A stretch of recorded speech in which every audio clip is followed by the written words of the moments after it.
On this edition of Gameball NFL Endzone, we're going to recap the 4 matchups that we discussed in Week 15, as well as bring you 4 new matchups to talk about for this upcoming Week 16. All that and more, plus our World Famous predictions, as always, coming up. Gameball NFL Endzone starts right now.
What's happening, everyone? Welcome to Gameball NFL Endzone, where the football season never ends. Once again, coming at you live from Stonewall Pizza, 1008 Matt Street, here in beautiful Lawrence, Kansas.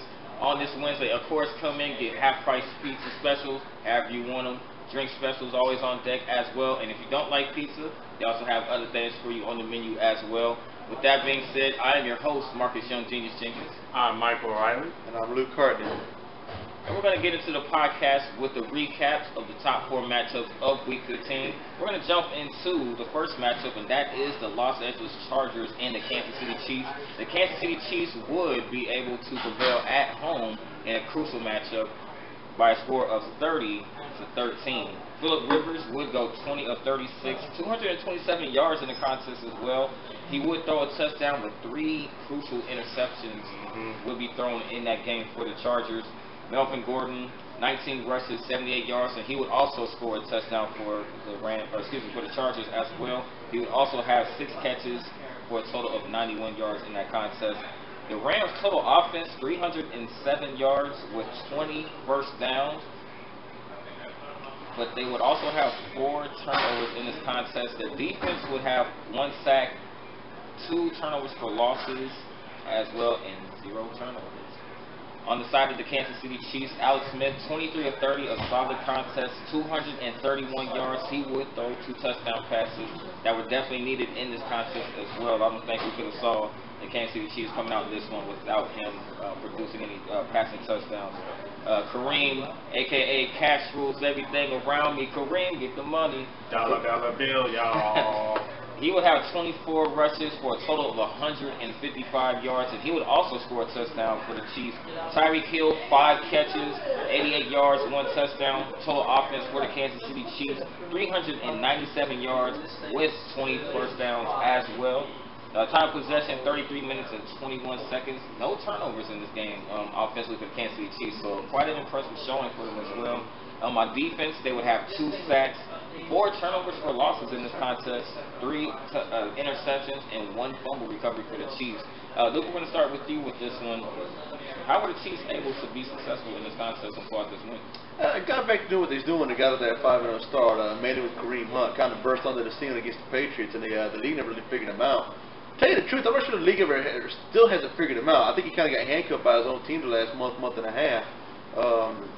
Needs to be said that the Chiefs actually won their 8th in a row with the Chargers. That's 4 years in a row they've swept the boys now. So they got their number, the matchups. Their Chiefs streaks match the Chargers' weaknesses. They got the ball to Kelsey early in the game, which just didn't make a huge difference. But the thing is, Kelsey's one of the guys, you can kind of force the ball to you can obviously turn out a handoff to Kareem whenever you want to. You can kind of force it to Tyreek, especially on that go route whenever you want to. They were to get the first 15 to 20 plays, got Kelsey involved, some out routes, some deep routes, whatever else. They're able to get the offense predicated off of that. Very good game plan by the Chiefs, very well executed. You mentioned they have no turnovers. Status quo for the Chiefs these days. Well, the Chiefs came out swinging against the Chargers early, especially on the defensive side of the ball. They got a huge tackle for loss in the backfield from against Melvin Gordon.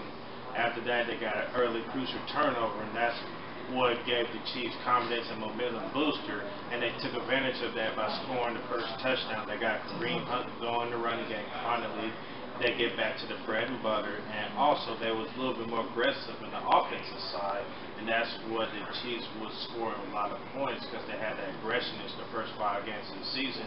Then they slowed back from that. Then they reopened up the playbook again. Then defense played well. And they shut down the Chargers offense, allowed 13 points, and they had 3 interceptions, 2 of them by the cornerback and Marcus Peters. And he balled out, played well, also had some tackles and helped with the running game. And the linebackers were just getting after Phillip Rivers. I mean, just putting a lot of pressure, stopping around the backfield for tackles for loss, sacking the quarterback, also making them throw improvised throws that resulted in interception. Now, for the Chargers, they was on that 5-game winning streak until they went to Arrowhead and hit brick wall. So now the question is the Chargers still going to have enough to make the playoffs? So they got to win our rest of their games, and hopefully somebody loses would help. So they hurt their chances of winning the AFC West. They didn't take advantage of their opportunities. The crowd got into them.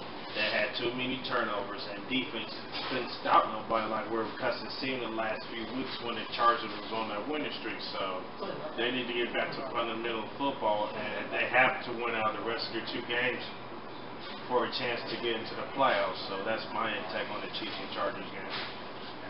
So a big win at home for the Kansas City Chiefs. With that win against the Chargers, they would remain in first place in the AFC West. With that being said, we're going to jump into the second recap, and that is your boys, the New England Patriots, a.k.a. the Brady Bunch.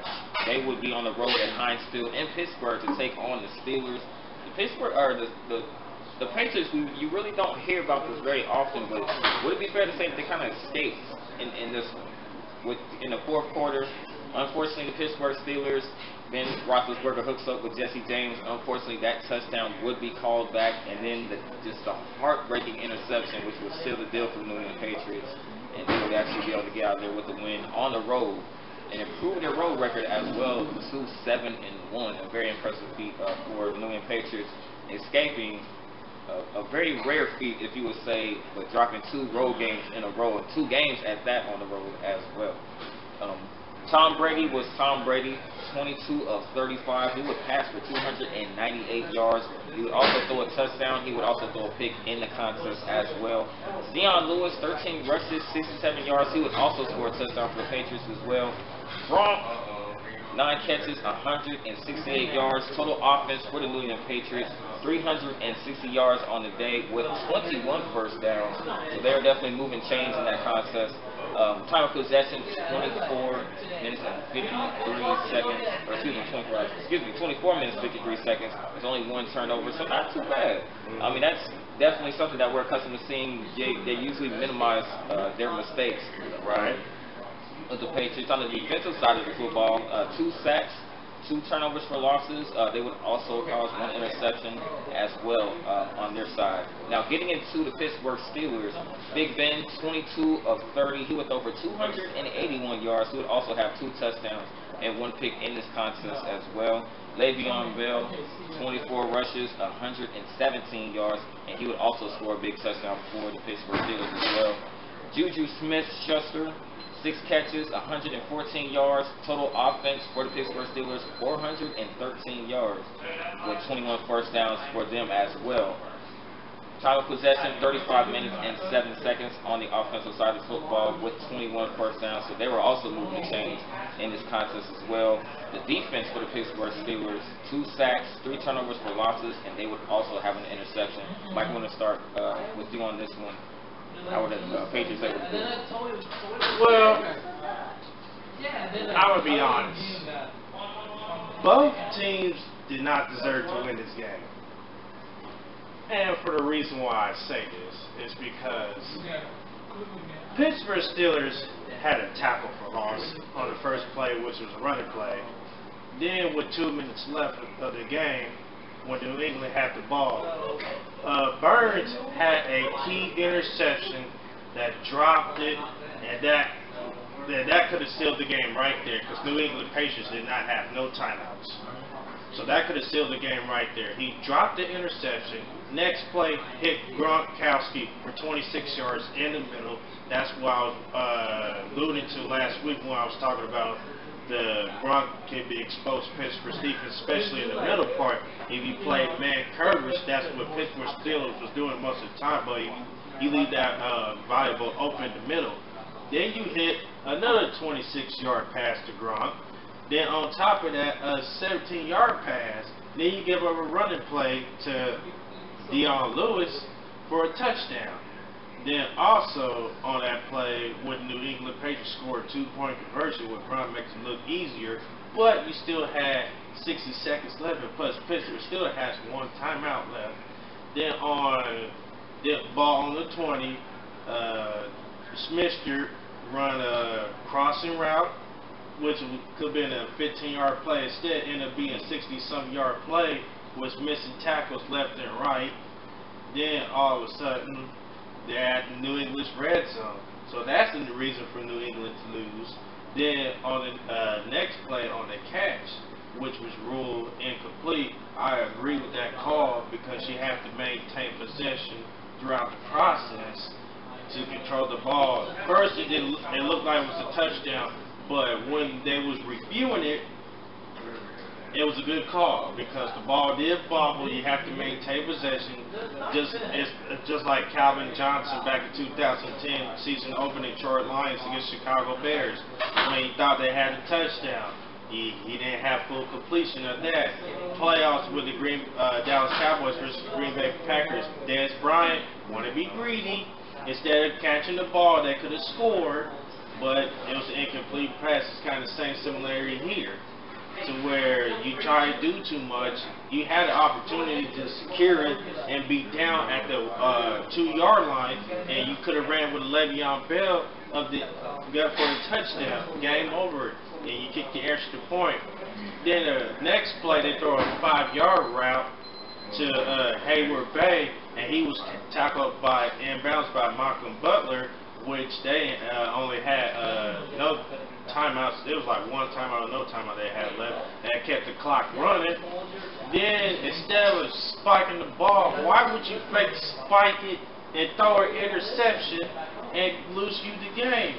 And I was just like, wow. And what does that game kind of remind you of when you threw that? 49. Exactly. When Pete Carroll called a pass play instead of running with Marshawn Lynch, it's kind of a repeat of that, but it's not the Super Bowl. So, in all, both teams should not win the game, but give it up to the New England Patriots. They won. They did what they had to do to win that game. I'm a Patriots fan, but I'm going to be the realist. Both teams did not deserve to win that game at the end through some sloppy plays on both sides of the ball for both teams. Mike pretty much touched on everything there. On a side note there, Antonio Brown left the game very early. He's partially torn calf muscle, I believe. Sitting him out against the Texas Christmas Day. They'll probably sit him out against the Browns. He's going to have 3 weeks off at the bye weekend there.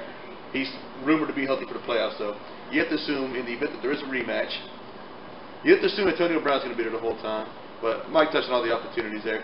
Steelers led for 75-80% of the game. I mean, one thing that I kind of thought, I thought the Patriots, when they were down by 8, were in 4-down territory. And that third down, they took a sack on third down, which made it like fourth, and it would have been 4th and 16, 4th and 20, whatever. May have been a good thing, because if they don't get sacked there, or if they gain yards but short of the first down, it's 4th down. Maybe they get it, maybe they don't. But the field goal, I mean, what we're trying to say is when they got that ball back, they would have been down 8, and we would have been going to overtime in all likeliness. So, just a few little side notes there. Mike pretty much touched on everything else. The big thing for me was the drop pick there. With 2:01 to go, no timeouts for the Patriots. That would have been game over right there. And if you want to go with another big, lack of play, the second to last time Pittsburgh had the ball, following the Patriots field goal, they couldn't get a first down. So they get some first downs there. The Patriots don't get the ball back. They drop the pick. All sorts of chances for both teams to win. Thank you for reminding me. On that play when they had the ball before the Patriots got a 3 and out, Instead of running on the first play, be aggressive, throw a passing play. They couldn't shut down Martavius Bryant and Juju Smith-Schuster in the passing game. And also at that red zone when they threw the interception, clocked the ball and kicked a field goal, forced overtime. This is why Bill Belichick is a genius, because he makes less mistakes than your other team and forces the coach to mess with your mind. So he's playing games with your brain. You think you got it, at the end you don't. The Patriots seen this too many times. They practice this over and over again. They practice situational football, and that's the reason why their success led to championships. Like, they're prepared for it when on that play they were just throwing it, and Rowe was able to knock the ball out of Rodgers' hands from catching it. Deron Harmon was able to seal it with an interception. Checkmate, game over. That's a classic Bill Belichick situational football wins the game. And with that win, the New England Patriots would improve to 11-3 on the year. Also, once again, 7-1 on the road and still in control in the AFC East in first place. We're going to move on to the third recap of our podcast, and that is the Los Angeles Rams and the Seattle Seahawks. This one was kind of a head scratcher. I'm pretty sure a lot of people felt that way. The Seattle Seahawks were at home, however, they kind of, I don't know what word I can really describe, but I would probably say they it was an embarrassment. Yes. 42-7 was your final score. Once again, a huge win and a decisive one by the Los Angeles Rams. So definitely an impressive one on the road for them. Jared Goff, another solid performance, 14-21, 120 yards, 2 touchdowns. He would throw a pick in this contest as well. Todd Gurley, 21 rushes, 152 yards. He would score 3 touchdowns on the ground floor. It was balling. Balling. That's all you can say. Robert Woods, 6 catches, 45 yards, and as well as a touchdown. For the Rams, total offense, 352 yards with 19 first downs. Time of possession, 36 minutes and 46 seconds with only 1 turnover in this contest. On the defensive side of football, the defense was actually really impressive in this game, and these stats are as follows. 7 sacks, 9 tackles for losses, and 2 fumble recoveries for the Rams. So they played excellent on both sides of the football in this game. That's a Wade Willis well coached on that defensive side of the ball, defensive coordinator. Absolutely. This is quite the turnaround. I mean, you definitely have to say for the Rams, their first year removed from St. Louis. Of course, we talked about this before, the new coaching situation. This looks like a completely different football team. On the side of the Seahawks, however, Russell Wilson, 14 of 30, 142 yards. He would throw a touchdown in that game. He would also have 5 rushes for a total of 39 yards on the ground as well.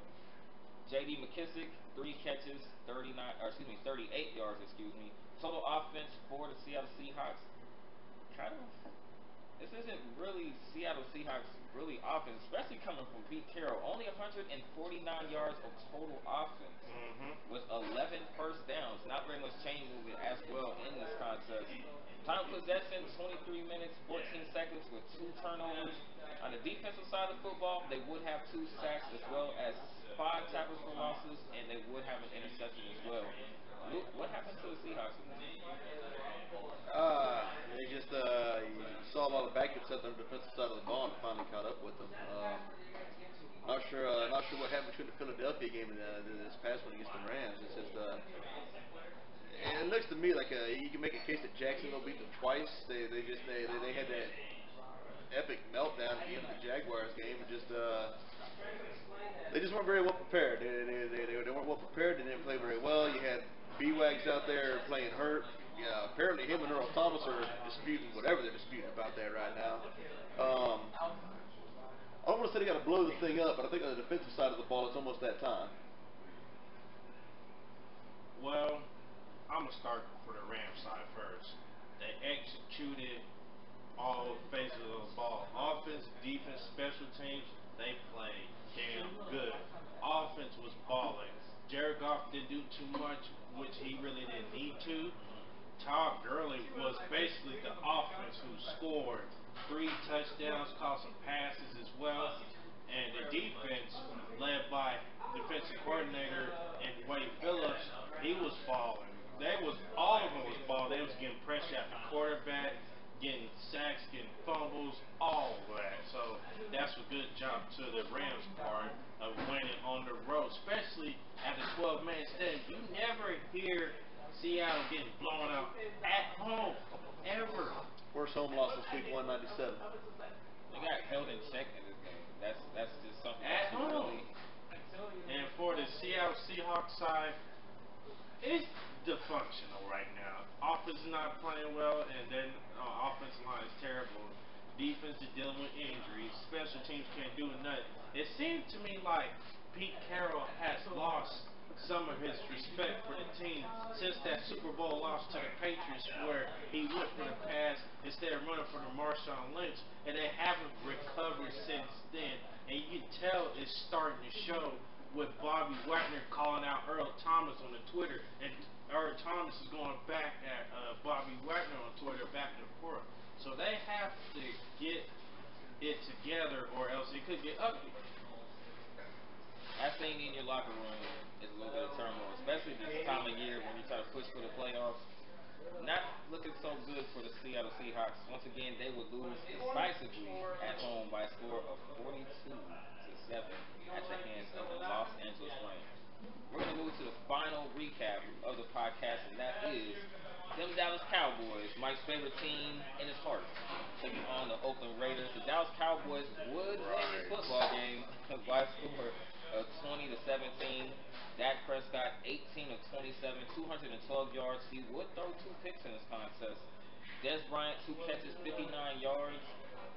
Not Des Bryant-esque numbers as we're accustomed to seeing. We're going to talk about that as well. The total offense for the Dallas Cowboys, 330 yards with 21 first downs. Time of possession, 32 minutes and 20 seconds with 2 turnovers. The defense, 0 sacks in this contest. They did have 5 tackles for losses and 1 fumble recovery. On the side of the Oakland Raiders, Derek Carr, 21 of 38 on pass attempts, 171 yards, as well as 2 touchdowns in the air for him. Marshawn Lynch, a.k.a. Beast Mode. Beast Mode would have 15 rushes for 76 yards. Seth Roberts, 3 catches, 52 yards. Total offense for the Raiders, 293 yards with 19 first downs. Time of possession for them would be 27 minutes, 40 seconds, with only 1 turnover in this contest, so not too bad for the Oakland Raiders. Defensive side of the football, 2 sacks, 5 tackles for losses, and 19 first downs. Luke, I'm going to start with you on this one. How were the Cowboys able to pull off this one against the Raiders?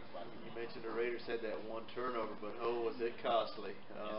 Yes, it was. They, I mean, there's, I don't know. It's like, it almost became a, can you top this game of oddity? I mean, the whole day in the NFL was just, you had, we weren't talking about the Steelers game.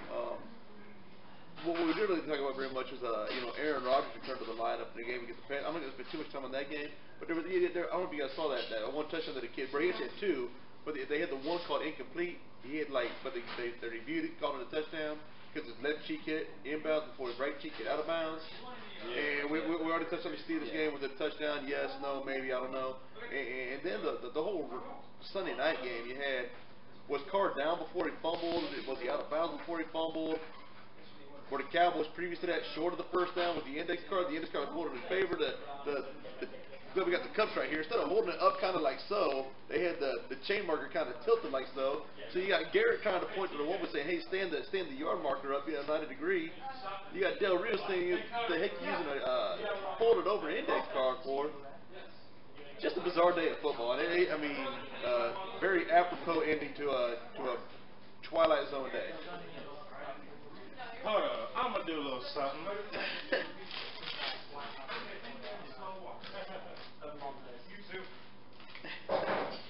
I'm going to do something like this.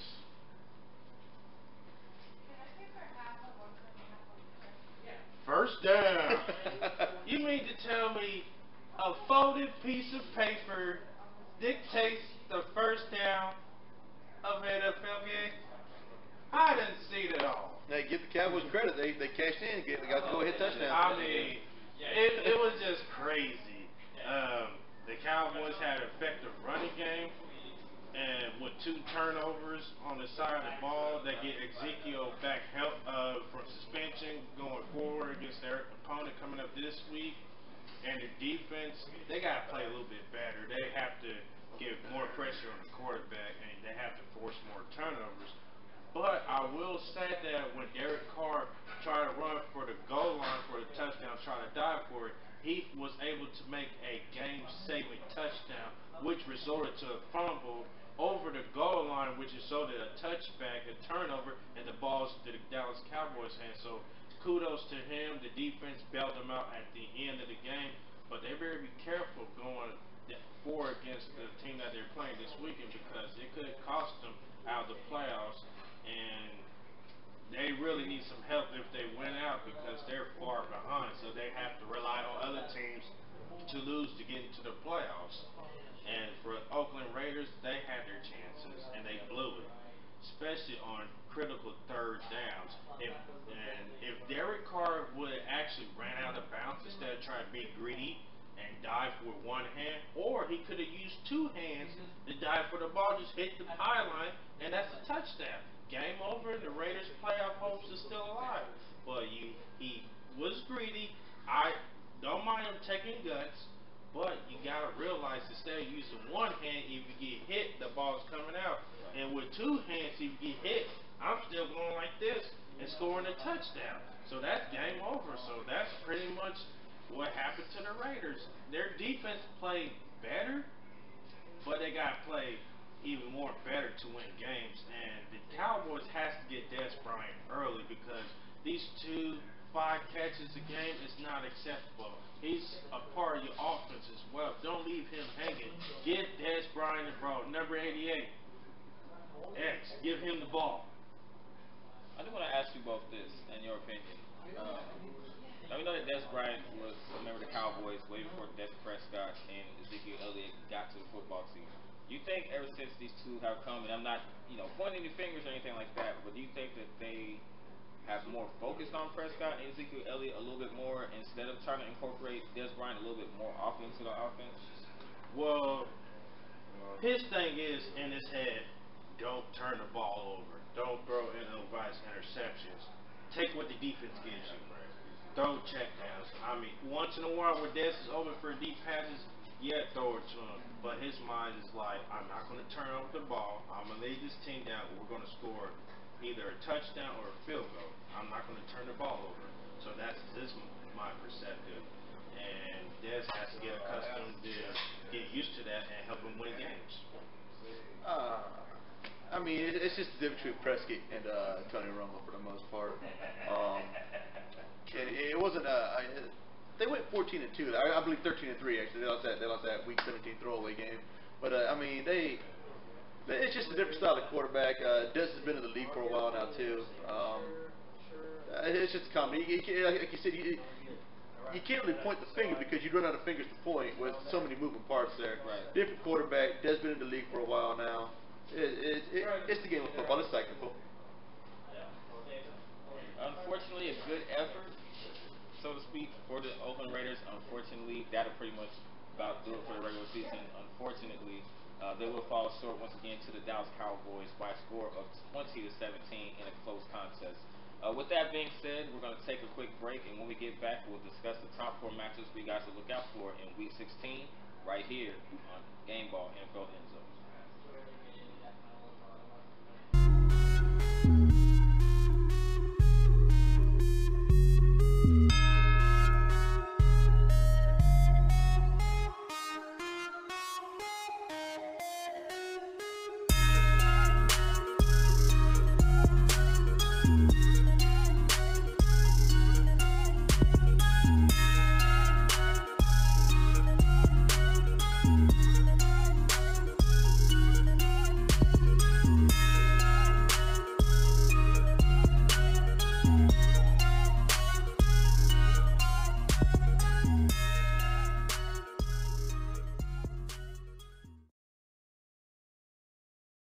Welcome back to Gameball NFL Endzone. The second part of the podcast, we're going to jump into the top 4 matchups for you guys to be on the lookout for this week of Week 16. We're going to jump into the first matchup, and that is the New England Patriots taking on the Buffalo Bills. This is an AFC East showdown.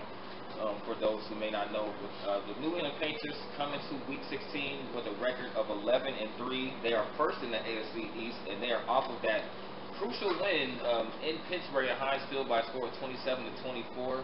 The Buffalo Bills are second in the AFC East, and they're coming off a win against the Miami Dolphins, who previously beat the New England Patriots and handed them their first road loss of the season by a score of 24-16 in the previous week. Luke, what do you like about this matchup? So much to play for here. As you mentioned, the Patriots are in first place, but they're merely tied for first. They don't have any room for error. Steelers are finishing with the Texans and the Browns. You'd have to assume the Steelers are going to be favored pretty heavily in both those games. You'd have to assume the Patriots are going to be favored pretty heavily against the Jets, to close out Week 17 as well. So there's so much to play for the Patriots here. Bills are sitting in the 5-hole, wild card number 1 right now, ahead of Tennessee. Then you got the teams like the Chargers, the Ravens, so on and so forth, from the outside looking in at the moment. You got the Ravens playing the Colts Saturday. You have to assume, the Ravens going to be pretty heavy favorites to win that game, make the move on them as well. So much to be played for here. For the Bills, their playoffs start. I would say they're starting now. Their playoffs started a month ago. Their playoffs started with Kansas City, for lack of a better term. There's so much to play for here. Patriots went there 3-4 weeks ago, beat them 23-3. I believe Tyrod Taylor didn't perform very well. I don't know if he got hurt midway through that game or what the deal was. But at New England, going to be a tough road to hoe for the Bills. But they want to make the playoffs for the first time since '99. Ain't going to be easy. Yeah, both teams are fighting for something. New England Patriots is fighting for a home field advantage throughout the playoffs. Buffalo Bills is fighting for a playoff spot. So you got Goliath versus David, or David versus Goliath, how that term goes in the AFC East. Which team wants it more? You got the Patriots coming off a nail-biter win, but Bill Belichick, he ain't pleased with the performance at the end, because he's going to dictate, he's going to get after his players. You got to play harder, you got to play faster, but hopefully they can get some key players coming in this week on defense, coming back healthy. Kyle Van Noy and a few other pieces apart on defense. And hopefully they can get Chris Hogan back, who's coming off a shoulder injury into this game, because he's a vital part of the offense. You mentioned Gronk having a monster game. He needs to have another game like that against the Bills secondary and defense as well. And for the Bills side, you have to take notes of what everybody's been doing the last couple of weeks against the Patriots. Instead of playing zone, play man, get the pressure up the middle, force Brady out the pocket, and offense, you have to score and be aggressive on offense. Because if you be conservative, that can bite you against the Patriots. So those are both teams and both keys for both teams to win the games. Huge AFC East matchup, like we just mentioned, the Patriots and the Buffalo Bills. Can't wait to see how this one turns out. Who takes control of the AFC East? We're going to jump into the second matchup of Week 16. That is the Miami Dolphins, like we just mentioned just a few seconds ago, taking on the Kansas City Chiefs. Kansas City is currently standing at 8-6, and they're first in the AFC West, and they're off of a win against the Chargers at home by a score, like we mentioned in the recap, by a score of 30-13. Miami is currently 6-8, and they are third in the AFC East, and they're coming off a loss on the road to the Buffalo Bills by a score of 24-16. Mike, how would you break down this matchup? Well, Miami is pretty much out of the playoffs, but they're playing spoiler, and the Chiefs has to win this game to clinch the AFC West division. They can't overlook it. They have to have the same type of performance like they had against the Chargers. They have to have a good start on offense, get Kareem Hunt going, get Travis Kelce involved, and also get Tyreek Hill involved early like they did last week on that 64-yard touchdown pass to Alex Smith to Tyreek Hill. And defense, they got to have the same performance. Marcus Peters has to play like he played against the Dolphins. And also, special teams has to be a key factor. If offense, defense, special teams can do that for the Chiefs, they can win this game. And Kareem Hunt has to have another type of game like he did against the Chargers. For Dolphins, they have to be more aggressive. They have to get stops on third down, and the offense has to be able to move the chains. If they can do that, they can be able to possibly get a spoiler win on the road against Kansas City. We'll find out. It's difficult because you play at Arrowhead. That is the toughest place to play in the NFL, no question about that. So those are the keys for both teams to win in this game. Oh man, I'm just really looking forward to seeing Kenyon Drake and Kareem Hunt. I mean, two of the best. Don't want to say unknown back for the most part. I mean, they're still kind of bursting onto the scene. Oddly enough, both teams kind of had their coming up party against the Patriots. Hunt just burst onto the scene, week one, and Kenyon Drake just a week ago Monday Night Football. Just two fabulous backs who are multifaceted. Between the tackles, he can run that wheel route, get him open in open space. He can run, he can catch. Give him some more time to lead up with the blitz. I mean, just two fascinating backs there. Mike made a good point about the Dolphins needing to get stops on third down. Chiefs don't turn the ball over. So, I mean, if you can force the Chiefs to a 3 and out, that's a turnover. And they just got to keep them at as many 3 and outs as possible because we already know Alex Smith and Andy Reid and their MO and everything else. They're not turning the ball over. Offensively for the Patriots, for the Dolphins, they just got to win first down, get the third and short, roll Cutler out, get Drake going. They'll be all right. But going to be a good matchup. Games at Kansas City. Game time temp's going to be, I think, in the mid to high 30s. So the Florida boys going to be a little chilly, but we'll see. Good point. Going to be going to keep an eye on. And speaking of Dolphins offense, they have to win the time of possession battle to keep the Chiefs offense on the sideline. If they can do that and keep the Chiefs defense word out and on their heels and keep the Chiefs offense on the sideline by winning the time of possession, the Dolphins can have a chance to win this game. Plenty of blueprints right on doing that. The Steelers did that to Kansas City. Both New York teams, Jets, Giants, Bills, they all laid out that perfect blueprint that Mike just mentioned. All right, Kansas City Chiefs, this is their second game in a row at home to see if they can pull out another one and clinch that AFC West matchup against the Miami Dolphins. We're going to jump into the third matchup, and that is the Atlanta Falcons and the New Orleans Saints. The New Orleans Saints are currently 10-4. They're first in the NFC South. They're coming off of a Week 15 win at home against the New York Jets by a score of 31-19. The Atlanta Falcons are currently 9-5, and they're third in the NFC South. And they're coming off of a win as well at Tampa Bay by a score of 24-21. Luke, how would you break down this matchup? It's going to be a good one. Both teams got a lot to play for this one as well. Plenty of opportunities for the Saints in that first game. They threw the ball into the end zone there when they were in field goal range down by 3. So they have plenty of opportunities. I was kind of surprised he's behind at that point in the game anyway. I know the game was at Atlanta, but they coming back to home for the second matchup in 3 weeks. Saints got a lot going for them this game. Well, when these two teams played the last game, they didn't have their rookie running back, Alvin Kamara, who went down with a concussion.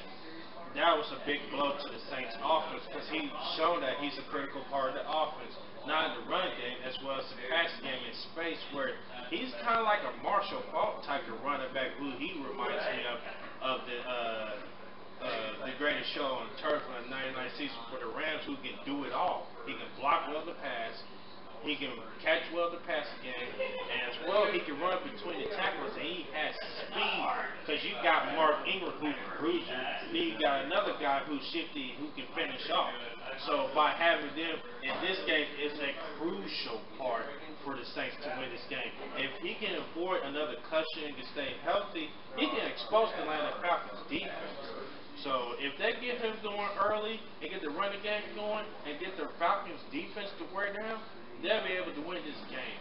And for the defense, they have to play aggressive because they gave up a lot of plays last game when they played against the Falcons. So if they can maintain and manage that, get some key third down styles and turnovers, they'll be able to win this game. So for the Falcons, they have to play 4 quarters of defense, not 4 quarters of defense, 4 quarters of football. Offense, you have to be aggressive. You got to get Julio Jones going early, along with Sanu, and get that running game going with Freeman and Coleman as well. Then for the defensive side, you have to stop the running game. Especially, you have to be able to prepare to stop Kimura, the rookie running back, because if he's out in space and he makes a guy miss, it's pretty much a wrap for a first down or a touchdown. So it's a touchdown waiting to happen with him. So if they can keep him in check, force 3 and outs, and get turnovers, they'll be able to win this game as well. So everything is riding for, everything is riding for this game. You got the NFC South Division. You got first place Saints, the second place Falcons. So everything is riding on this game. Yeah, both teams control their own destiny. Saints went out, they win the division, they got that sweep over Carolina. The Falcons went out, they would have a sweep over the Saints. They play Week 17 against Carolina again. But either way, what the Saints can do with the win here, they can eliminate the Falcons from division contention.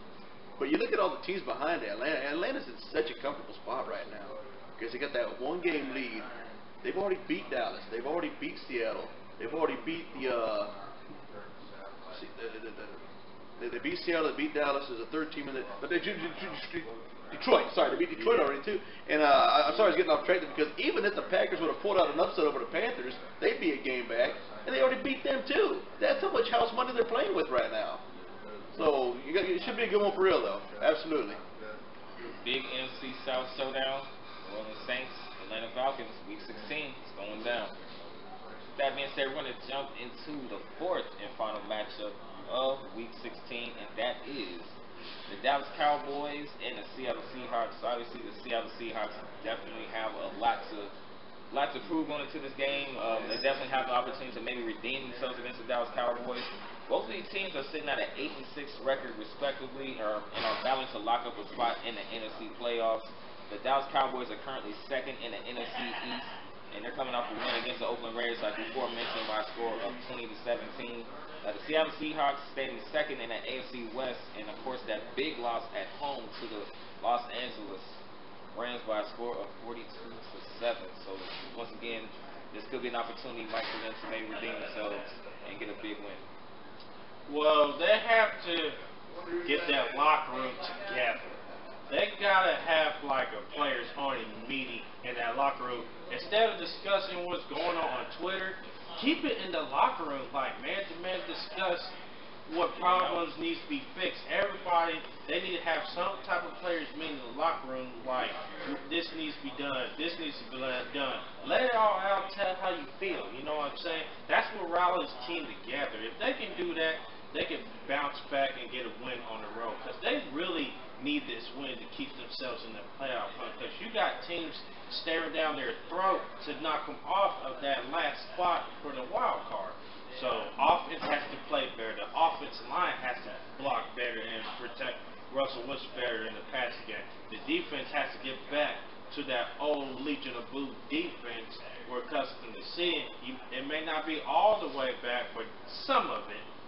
Then for the Dallas Cowboys, they have to stop Russell Wilson and keep him in the pocket because if you keep it contained in the pocket, he's not as lethal as when he's outside the pocket. And offense would get Ezekiel back. They have to win time of possession, run the ball, and keep Seattle Seahawks offense on the sideline. If they can do that and special teams does well, they can be able to win this game and still keep their playoff hopes alive. It's not going to be easy because they have to rely on a lot of help. But if they can do that, Dallas can win this game. Seattle actually has a little bit more wiggle room in the grand scheme of things here. They need equally as much help as the Cowboys. They got to win out and having teams lose out. But I think the Seattle can still do. They can, oddly enough, still clinch the division. They finish after this game at home against Arizona, and the Rams. They're playing at Tennessee, who's fighting for their playoff lives. Then they finish out, albeit at home, against the Niners. It's still a Niners team. They surrendered 39 points to a Brian Hoyer at quarterback for them. So there's that second option for Seattle to get into the playoffs where they can still win the division. Also return to Zeke to Dallas. That's going to be the main story for this one, as far as I'm on the opposite side of the ball. And to me, that's going to determine, basically who wins and loses the game. We see it almost every week, in football. Good team suffers that unexpected loss. Not so I think college football examples. When we come with Georgia, got their teeth kicked by Auburn. They use it as a rallying cry. Seattle do the same thing. From a competitive standpoint, they'll be just fine. But what's going to determine, in my opinion, the winner and loser of this game, how does Dallas go about incorporating Zeke into the offense? Do they force feed him? Do they overdo it? Do they try to let it come naturally, a little too naturally, so on and so forth? So that's something to keep an eye on there. Big matchup once again. Both of these teams 8-6 and looking to battle for a spot in the NFC playoffs.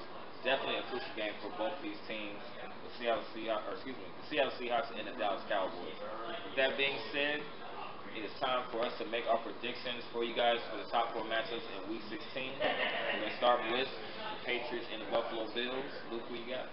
I got to go Patriots in this one. They already got the 23-3 win at Buffalo, a few weeks ago. They know they don't have a hit. They don't have a record better than Pittsburgh right now, so they don't have any room for error. I'm rooting for Buffalo. 99, Bills Mafia, just such a strong fan base. One of probably just 2 or 3 teams in the league that have a better tailgate product on the field. Their product on the field can be pretty good sometimes. No, they just got to go with the Patriots at home here. They know what they're playing for. They don't want to go to Pittsburgh for a playoff game. They don't want to go anywhere for a playoff game after that Foxborough. And Bills have beaten them, I think, 2-3 times the last 20-21 meetings. Just got to go Patriots in this one. 28-13. I think the Patriots went fairly comfortably. I'm going to go with New England Patriots as well. They know what's at stake. They know where everything's right on the line, and they're not overlooking that. And AFC rivals always competitive, especially when the Bills play the Patriots. But the Patriots are at home this week. They're coming off a huge win. If they can get some key pieces back on defense with Kyle Van Noy, hopefully he comes back. And also you hope to have Chris Hogan back in the lineup. If that happens, New England can win this game even bigger. So we don't know yet until Sunday, but I'm rolling with the Patriots to win the score of 30-14. Really not explanation from me, not very much. I'm just going to say the Patriots. I just can't see them losing this game at home to the Buffalo Bills. I mean, I'm sorry. I'm going to say this one is going to be, I'm going to say 35.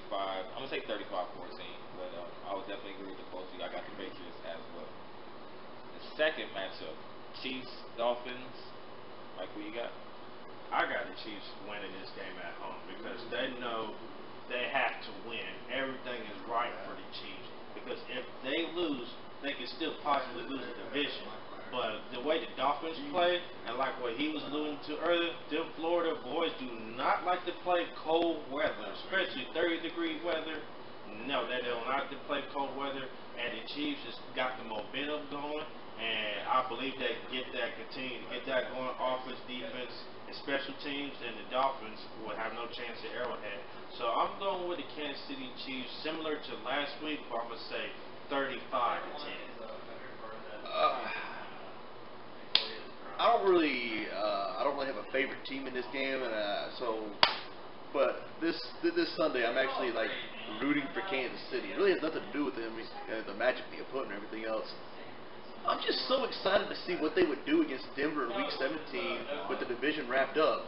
We're gonna see Pat Mahomes. At least you would suspect as much, and just it goes. I mentioned the Bills in '99 or whatever else. You might remember they sat Doug Flutie in the. Now I'm not trying to suggest that the Chiefs would do this, but they played Rob Johnson that Week 17 throwaway game. He dizzy and dazzled everyone. They decided to name him the starter for whatever reason when he sat the first 15, 14 games of the year. And just really rooting for Kansas City to wrap up the division just to see. It's going to be their only way to get a proposed bye week is that Week 17 game against Denver. And just it all comes back to Mahomes for me. So I'm just I want to see Mahomes play against Denver just to see what he got to have on the sideline there. So I'm going to go with the Chiefs to win. We'll go with the 20-13 Chiefs win. I agree.